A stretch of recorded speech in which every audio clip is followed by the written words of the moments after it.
All right, Mr. Bill, we have you here today. You are our local fig expert today. So we always get a lot of questions at the Extension Office about figs. Let's start with this first question. What are the best variety of figs? Best varieties according to what you're going to use the fig for. How about that? Figs come in a variety of sizes, colors, color on the inside of the encapsulated group of buds that you have. That is, some of them have a strawberry colored interior, some of them have a gray interior. Some of the ones that are really gray do not look as appetizing when you open the fig, but usually they're sweeter than the others, or at least that's my experience. Okay. The figs that we have in this area are quite different from the ones we have in the Southwest, which are basically Iberian Peninsula figs from the Spain, Portugal, that area. And all of the figs, the edible ones that we use, well, not completely all of them, but the vast majority of them are Mediterranean climate figs. So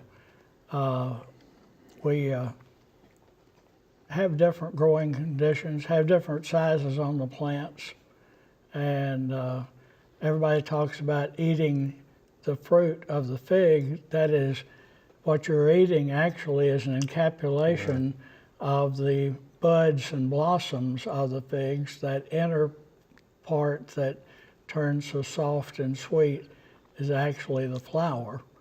The outer container is just that, a container of the buds and the flowers. Interesting. About that. Figs are part of a family of plants that's one of the largest in the world. Not all of them, in fact, very few of them are actually edible in the wilds. I have a problem with the figs in the Southeast especially because they are a Mediterranean plant, and the Mediterranean is a hot, which figs require, but they're from a dry climate, and we are far from a dry climate. You think of the humidity of the last few days. If you planted the wrong fig for our region, the figs will ferment on you real fast. And figs for our region should be the type of figs that have a smaller eye. Those of you that aren't familiar with figs, if you look at the bottom of the fig, the opposite of the stem section, there is an eye in the fig. The wider open that eye is, the more problems you're going to have with ants and things of that nature, and also more you're going to have a problem with the figs fermenting or running, and you can tell when it has done that. If you pay close attention, it becomes rather translucent. You can almost see down in the fig from the way it is. But we have a problem in the South because figs carry a lot of different names. And what you know this particular fig by and what I know may be completely different. Same problem we have with field peas in the South. Everybody says purple hull. Well, there are a lot of varieties that have a purple hull. I got you. You've got to be more specific with it. What about propagation, though? Let's hit propagation. Okay, well, propagation, I looked at the Dixon handout earlier when I came in. Susie had given me a copy of it, and there are 5 different ways in theirs that they propagated them. The most successful method is layering. That is, taking a lower limb on an established plant, pull it to the ground and find where your contact's going to be. Dig a little trench out in the ground on that particular landing spot.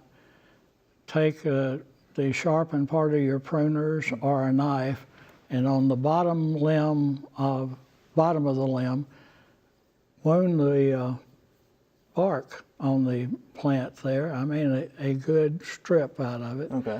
Pin it into the trench, put a little dirt on top of it, and put a rock, a brick, or whatever will hold it in there. Oh, it's in okay. contact with the ground, and let it stay there for the growing season. When you get ready, when you think it's growing properly, and it'll start leafing out and growing on its own, cut it free and let it stay in that spot for at least another month so that the roots will get out and dig it up, and you've got a stronger root system than you would have by taking cuttings and going through the process of put it in proper potting soil. And Okay. Well, let's talk about pests quickly. So any major pests or diseases? The major pest that I'm having this year is the little black sugar ants that are almost microscopic. But if the fig has an open eye on it, they are going inside to where the actual flower is and get that nectar out of there. And when they do, they've basically ruined the fig.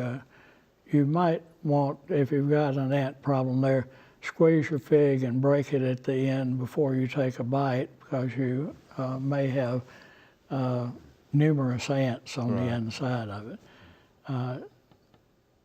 That is the major pest. Okay. Of course, you've got the problem with birds. Yeah. And if a bird pecks it and injures it and opens it up, even if the eye is closed, the ants will take advantage of the entrance. Thrashers in the garden, robins and mockingbirds all seem to be very fond of figs. Wow. So what do you do for that? Maybe netting of some sort? Or? I just let them have their way. I don't net. Okay. Did for years and fought the plants that I had netted, blueberries or figs or thing like that. Most of these shrubs or small trees grow rapidly. And if you've got the netting on there and you have it in contact with the plant is likely to grow through it. Okay. And that gives you a problem in taking it loose. Some people net here that grow in a tree form. Okay. We mostly have a bush form the way it comes up. Okay. Mr. Bill, appreciate that good information about figs. Don't you think so? Oh, yeah. Thank you much. Appreciate that. I just learned some stuff I didn't know.